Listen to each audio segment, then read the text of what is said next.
position is lenient all the way, and the middle opinion is goes takes one side of this and one side of that, right? We said that the law follows the middle position, right? That's the general rule. Mark is joining in. Good morning, Mark. Morning, Rabbi. Okay, we said yesterday that the general rule is when you find two rabbis arguing, and by the way, this is something you're supposed to argue. In Torah is where you could argue. I mean, in life also you could disagree with somebody, um, but respectfully disagree. So when you have two opinions that argue, and one opinion, and then you have the third opinion that's machriya. Now we said the law follows the third opinion agrees with one opinion on one end and agrees with the other opinion on the other end. We said that the law follows that machriya. That's the general rule. Now Rashi on Mem and Aleph says a very nice reason for that. Why does the law follow? Right? If we have, let's say, we have two cases. Let's say in our situation, our Gemara, water that was heated up before Shabbat, cold water that was heated up before Shabbat, hot water that was heated up before, cold water on Shabbat. Sorry, taking a shower with cold water on Shabbat, or taking a shower with hot water that was heated up before Shabbat. To use that water on Shabbat itself. So we have three opinions in the Gemara. One opinion says you could use both the hot water that was heated up before Shabbat and cold water to use to take a shower on Shabbat. The other opinion says you can't use either hot water that was heated up before Shabbat, you can't use cold water to take a shower. And the third opinion is you could use cold, but you can't use hot, right? So the third opinion agrees with each opinion on one case. Agrees with opinion number one, and let's say the case of hot water that you can't, and agrees with opinion number two in the case of cold water that you can't, right? Is that clear? So what happens in essence is if the third opinion agrees with the first opinion. But the second opinion says you can't use the hot water either.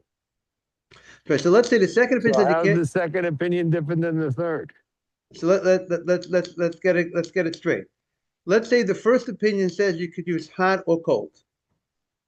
Right, hot water that was heated before Shabbat, you could use that, and for sure you could use cold water on Shabbat, and that's the first opinion. No difference, hot and cold. You could do it. You could use both.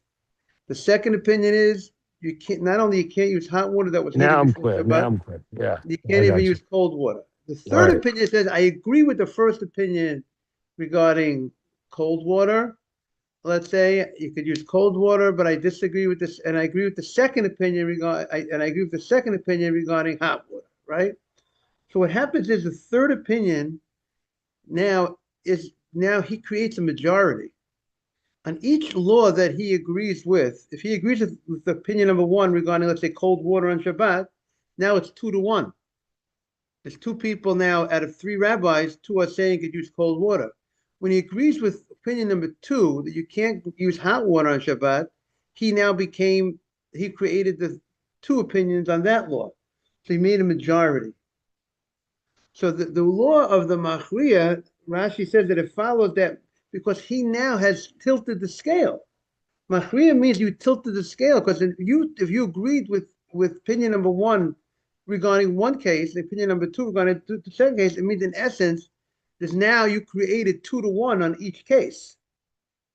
Adam, am I clear? Okay. Mark, you hear the idea that Rashi says?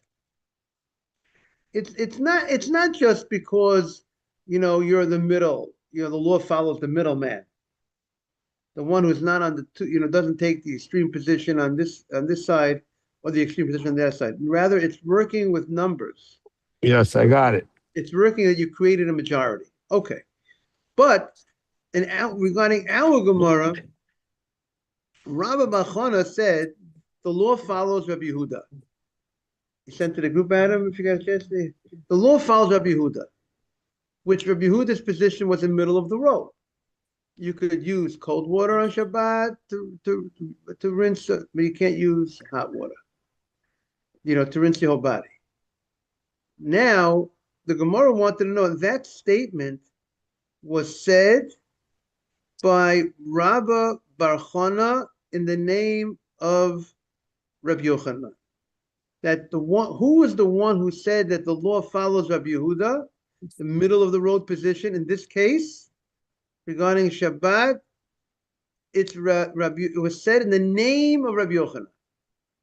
So Rabbi Bar Chana said, Rabbi Yochanan says the law follows Rabbi Yehuda. So the Gemara had an inquiry.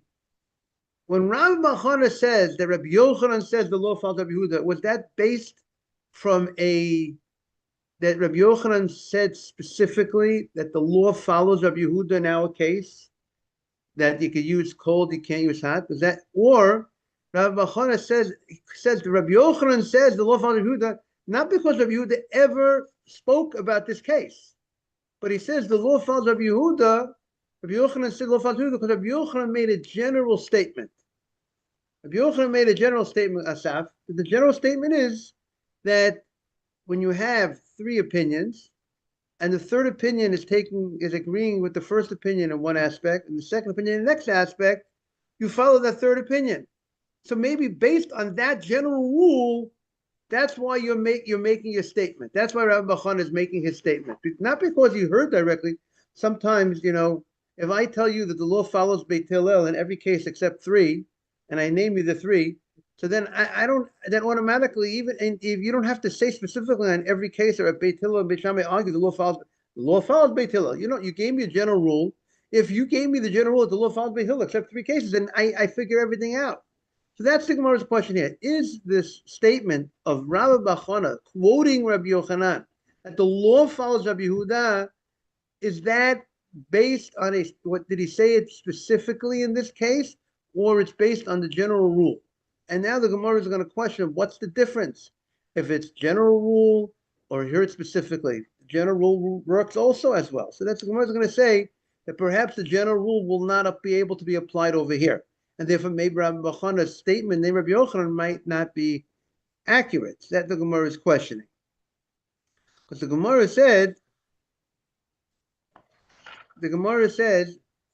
now we're on Mem Amen Aleph, 40A, 40A1, right? So the Gemara says,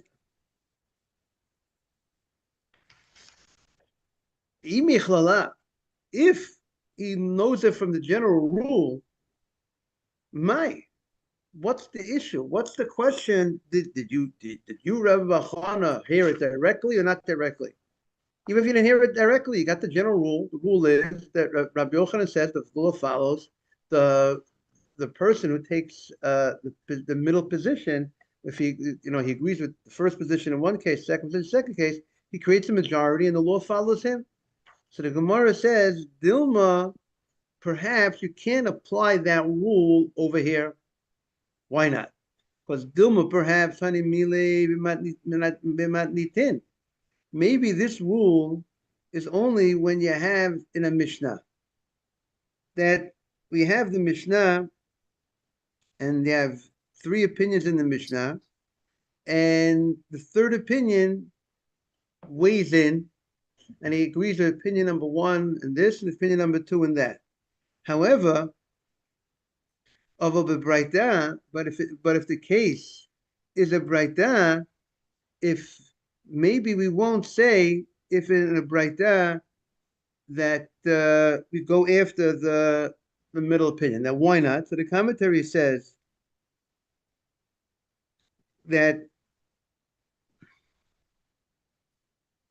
since, meaning when the two opinions are arguing in a Mishnah, and the third opinion is not found there, right? If the third opinion is not found there, it's and he's only found in the Mishnah, in the Braita. The fact that Rabbi Yehuda Nasi, who organized the Mishnah, did not bring that middle of the road opinion into the Mishnah, might seem to indicate that middle opinion will not be accepted in this particular case. because he didn't bring it in, he didn't even mention that opinion, and so too over here, regarding our case, our Mishnah mentions Rabbi Shimon's opinion that Rabbi Shimon allowed the washing with the rinsing of your body, like a shower with hot water that was heated up before Shabbat. But Rabbi Yehuda, who was the middleman, who took the middle approach, he's not mentioned at all in the Mishnah. He's only mentioned later in the Braita. So maybe we don't accept his middle position, and maybe the law will follow Rabbi Shimon. So therefore, how did you, if you think that if your statement that the law follows Rabbi Yochanan is based on the general rule that you follow the one who takes the both ends, the compromise position, maybe you're making a mistake. You can't infer that the law will follow him in our situation, because our situation is the machriya, the third opinion, is not mentioned in the Mishnah. Oh, my man. You get to be recorded. Right? So that's what the Make sure Gemara. you know I was here. Amalei. So he told him, Ana beferish mi'alei. So Rabbi Bachana says to Rabbi Yosef that I heard it beferush, that I heard it openly. So therefore, it's not that I just inferred it from the rule, because if I would have inferred it from the rule, I might not be able to infer it to apply the rule that the law follows that third opinion when he takes each position. I might not be able to apply it over here because the third position is only mentioned in the Braita. But I heard Rabbi Yochanan say specifically regarding our case, he went on record that the law follows Rabbi Yehuda, that middle position, that you could take cold water and throw it on you on Shabbat. You can't take hot Have water coffee yet? heated before Shabbat. Have coffee yet or not yet? Itma. So now the Gemara continues. Chamin shehuchmu me'erev Shabbat. Now that the Gemara has concluded that you're not allowed to wash and you're not allowed to go ahead and take a shower with hot water, No coffee. right? It's black. On Shabbat. Now the Gemara is going to go into more detail regarding this Thank you. this discussion. So let's get the computer back on top of the table. Okay. So let's see how the Gemara is going to clarify more detail regarding this halacha. So the Gemara says, Itma, chamin shehuchmu me'erev Shabbat. Hot water that was heated before Shabbat. Morning milk. Yeah. I think someone's going to play some basketball this morning. A shot. Rumor has you were good. Chamin shehuchmu me'erev Shabbat. I was on the Young Israel team once upon a time. Hey, I told you I know. Chamin shehuchmu me'erev Shabbat. We are 40A1. One. Right? So the hot water was heated. By the way, I'm going to take this book.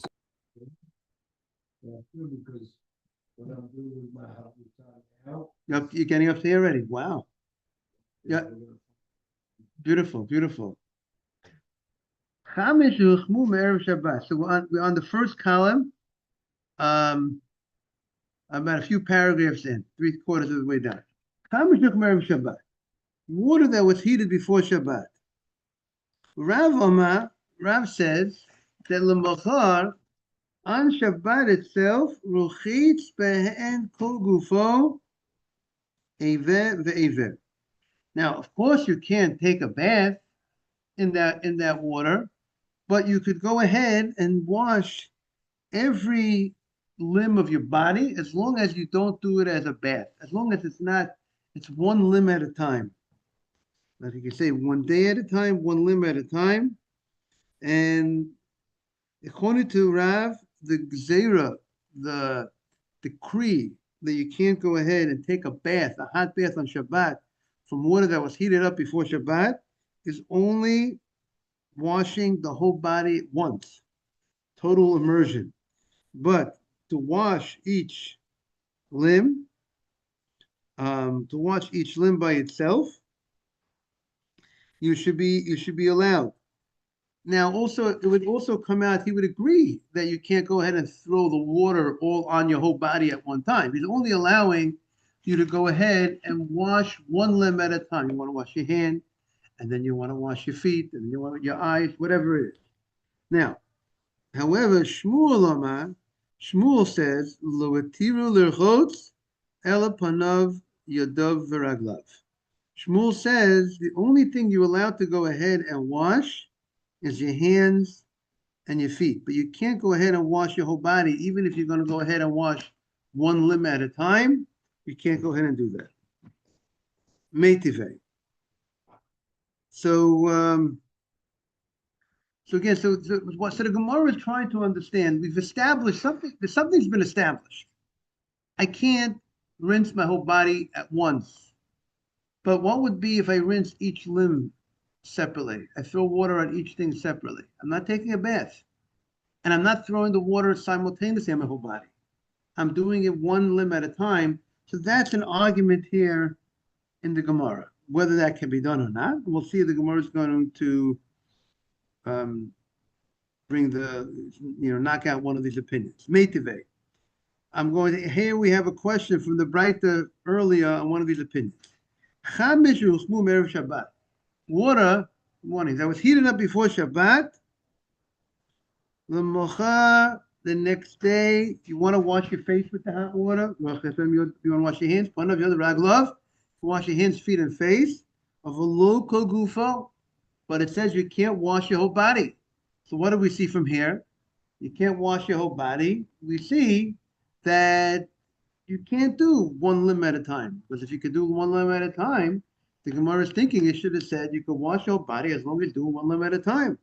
But the fact that it says you can only mentions you're washing your hands, your feet, and your face seems to indicate you can't get every limb in, even one limb at a time. So the Gemara says no proof. Rav could answer that attempted question on him. That means lo kol gufo b'bat achat. That means you can't wash the whole body at one time. When it says you could wash your hands and your feet and your face, you can't wash your whole body. It only means, he's going to explain, it means you can't wash your whole body at one time. You can't throw the water over your body at one time. You have to do it one limb at a time. So the Gemara shoots back. What do you mean? It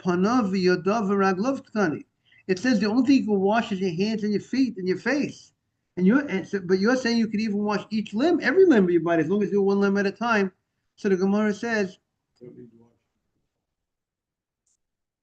if you say you can wash your whole body, as long as you don't do it at once. That's Rav's opinion. We wash one limb at a time, you're good. Right. So the Gemara was attempting to refute Rav, because again, Rav is how did the Gemara want to refute him? Because we have a Breita, an early Tanaic statement that stated that on Shabbat, if you water that was heated before Shabbat, you could use to wash your hands, your face, and your feet, but you can't not the whole body. So that seems to indicate you can't go ahead and wash one limb at a time. If you could wash one limb at a time, you could wash your whole body. So the Gemara says, you know what it means? You can't wash your whole body. You can't wash your whole body at one time. That's what the Breita means. The Breita doesn't mean to say you can't wash one limb at a time.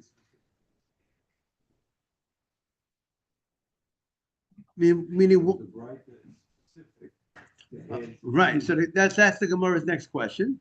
Morning, Ariel. So the Gemara asks you Mark's question. Mark, you're on. They say that you're on the ball. When you ask the Gemara's question, it means that you're on the right frequency, right?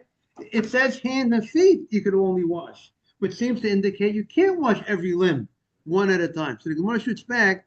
When it says hands and feet, it means you can wash it the same way you wash your hands and feet. How do you wash your hands? How do you wash your feet? You don't wash separately. You don't wash your hands and your feet. The common way is you don't wash your hands, your face, and your feet at the same time. I say simply one limb at a time. That's but okay. So we're gonna see. Now you say you can wash your hands in your feet.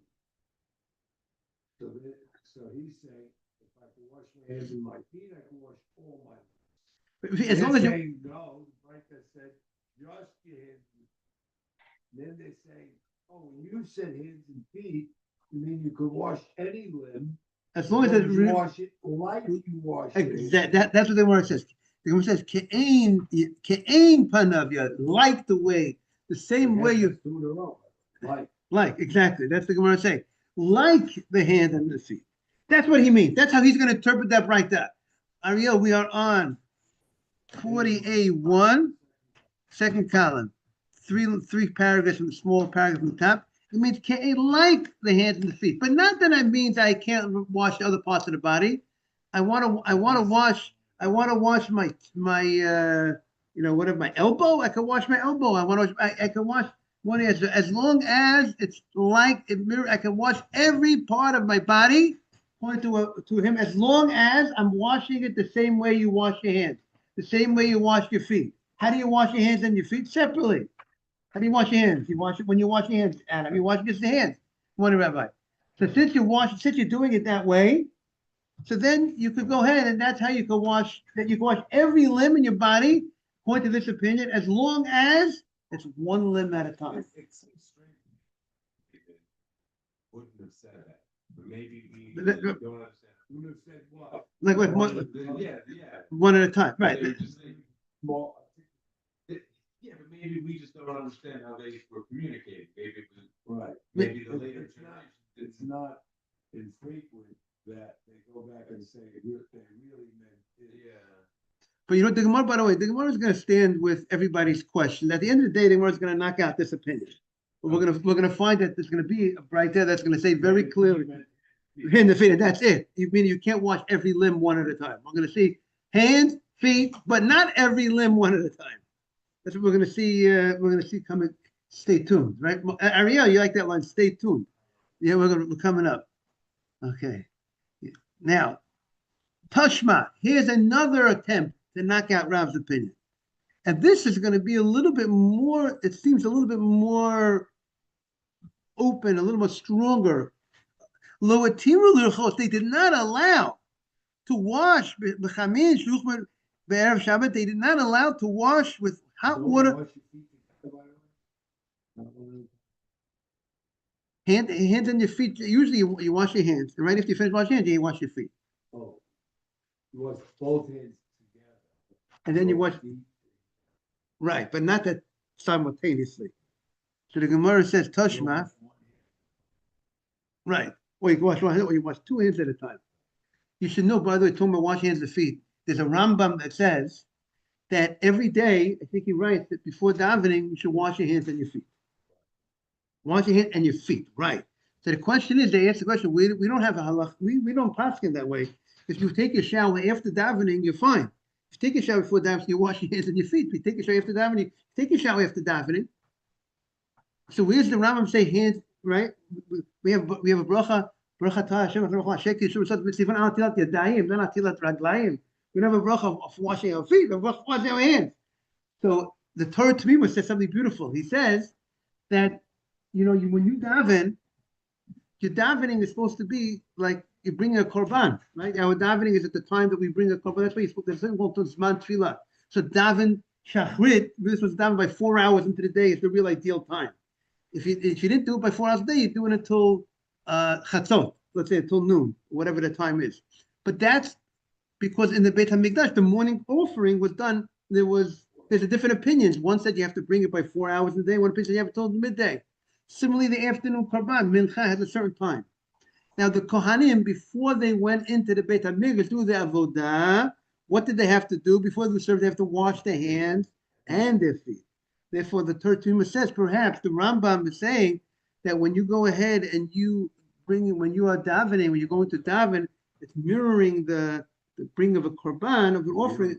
But we don't paskin that way. We don't. The law doesn't follow. You have to wash it. But the concept's a beautiful idea to put us in that mindset that our davening, it says there are certain laws. There shouldn't be something. Let's say if I'm let's say I'm davening right over here. Somebody wants to bring a motorcycle in. Anything. Let's say something that will be an interruption between me and the wall. There shouldn't be there because that's just like a korban. You will not have certain. You wouldn't have to have. You're not allowed to have certain separations when you bring a korban between you and the whatever the laws of certain chatzit. So separation when you bring an offering. So too when you pray, there shouldn't be a separation between you and the wall. But the walking by is more, I think, disturbs the intention of the person praying. Because you shouldn't walk right in front of the person. But here there's a concept that something that's permanently there. Both are plus. No, but I don't think sitting is disturbing. I think sitting might also be with the disturbance. That's what I think. No.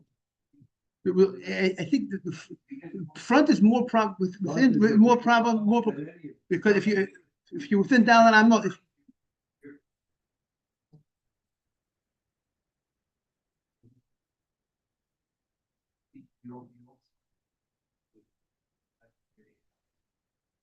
said I could sit in front.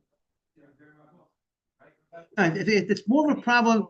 Again, it's more of a problem. Someone's sitting. If I'm praying right, again, if I'm praying right here. If Mark is right over here, it's like a little bit. I have someone in front of me. Worse than behind. But Mark, if you're behind me, I don't see you. Sure, I will pray that guys wants to sit. There's something between you. So the way I understand it, sitting in front, it works. But it's rare. The only time if you're praying here, I sit here, you could say that this is here anyway, and separation between us, therefore I can sit. But that's this. Well, If it's just this, you're praying here, and I just sit in front of you, much worse than the side or the back. Side or back is less than. But also there's the idea. Also remember, if you're more than 4 amot away, there's also discussion. There's more discussion. Some say even 4 amot away, you shouldn't. If you're in a direct line, you know what I mean. Even if you're more than 4 amot, there's a whole discussion. But I just think for our discussion here, we see that the concept of Rambam about our prayer is like bringing an offering, and therefore. Go back to you're saying now, of course, the feet we don't hold and we don't posture like that at all. I mean every morning. We don't hold that you have to wash your I feet. see sometimes, like in the morning, no, whatever. That's not counted. I mean, it's counted, but it's not in reference to your tefillah, because I see sometimes people wash before they put on their tefillah. Wash the hands. Yeah, because number one, before you pray, you're supposed to have to wash your hands before you pray. That makes sure your hands are clean. That's where we are. Right. So therefore some people you could be up in the morning. Not everybody rolls out of bed and wash their hands in the house, and a minute later they're in shul. I mean, there's a lot of time that sometimes that people are involved. You're involved in learning, you're involved in other things. So therefore, it's best to wash your hands again before you pray, because they make sure because you maybe were losing focus on keeping your hands perfectly clean. Therefore, many people will wash. Right, not touching the clothes. Right, It but has to be touching your private or touching.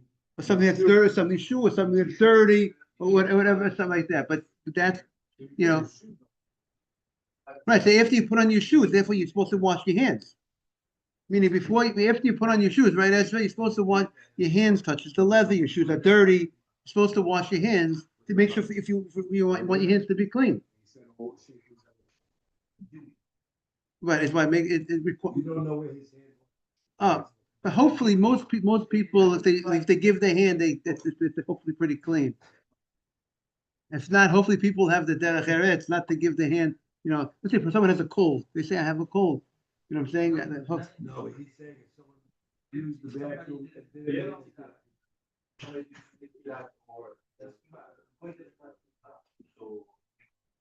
we don't have this issue. It's more that we have meaningless. There's sometimes tumor comes, but cleanliness is the bigger issue. Is one of the big issues. With tumors also we have to see. Sometimes it's the contamination issue as well.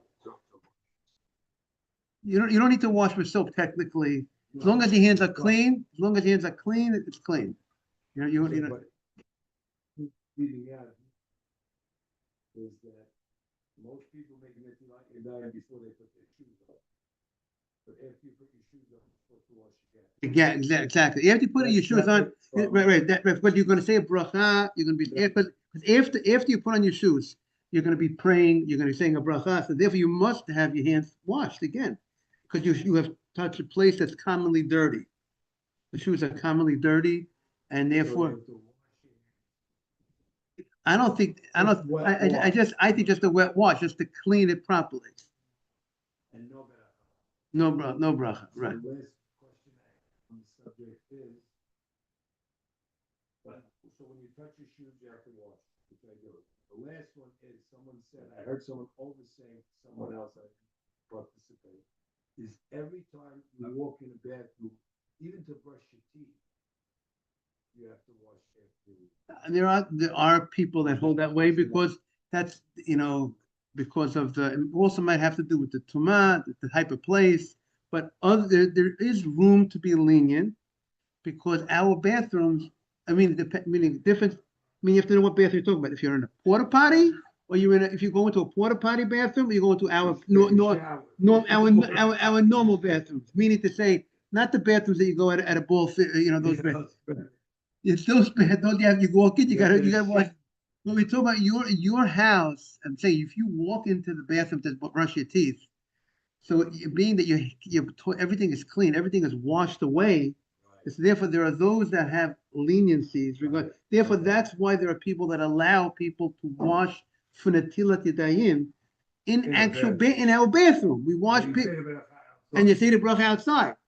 How do you people do that? And therefore, not only because they feel that our bathrooms are clean, because you can't say the bracha in the bathroom, right?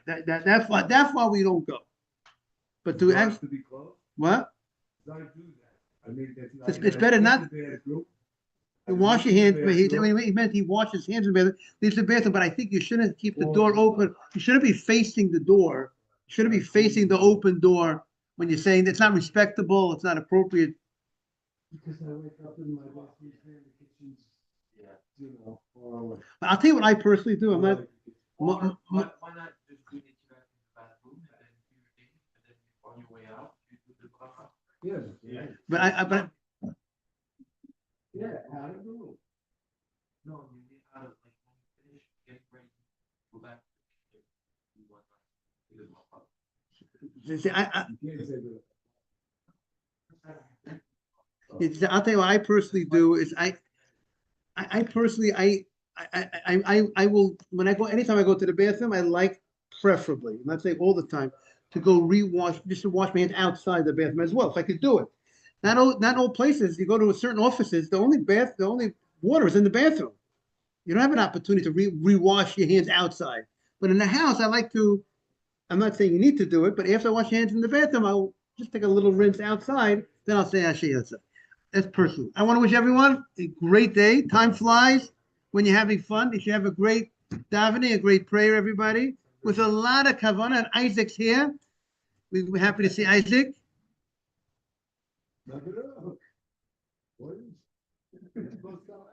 Mazel tov, what's the mabruk?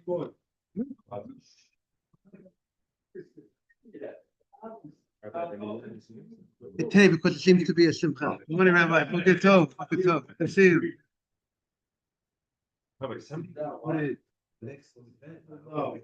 Right, because they don't want to walk with that contamination on them from the night. When Ariel was talking about, they don't want to walk with the hands.